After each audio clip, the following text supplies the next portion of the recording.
Erica, thank you. More renters in Northeast Ohio say they are not getting what they're paying for. 19 News revisiting the Vantage apartments as people have complaints about major increases in their gas bills. This time, we sent out Harry Boomer to confront management as he tries to get to the bottom of all of this. Harry, what did you find out?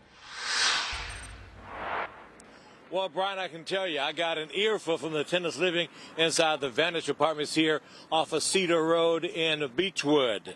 Almost 700 units right there in that particular complex. The part of the problem is their units don't have individual meters, so the gas costs are spread out, so they don't think the recent changes are fair. About a dozen tenants living at the Vantage apartments in Beachwood on Cedar Road tell 19 News they are not happy about their gas bills, lack of hot water, trash pickup, and a lack of security. Jasmine Moan and her neighbors reached out to 19 News troubleshooters for help, especially for their gas bills.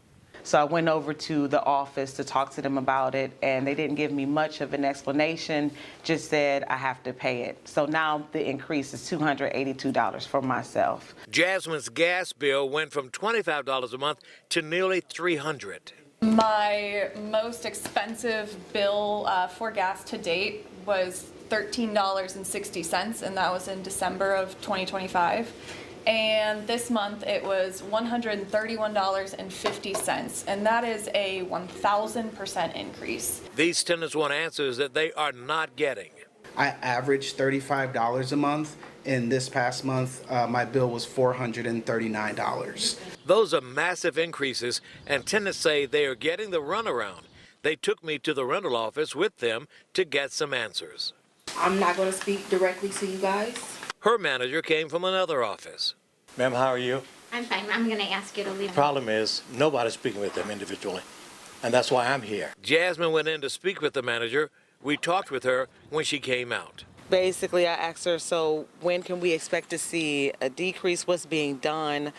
She said that they were pretty much just looking into it. They're hoping that numbers will be down concerning the gas, maybe June, but again, no concrete numbers, a lot of talking, but no answers. It was James Brown called that talking loud and saying nothing. Exactly. Like a dull knife. Right. And doing no cutting. Exactly. Right. Many of them fear retaliation for speaking up, but they still reached out to the 19 News troubleshooters. They will let me know if anyone gets evicted. Let me say this to the management here at the Vantage. Don't get stuck on stupid. Fix the problem. These people are paying for that. They deserve it. Harry Boomer, 19 News. All right, Harry, good stuff, and we know you'll stay on top of this. If you have a problem that you would like us to address, call our 19 Troubleshooters tip line. The number is 216-250-1618.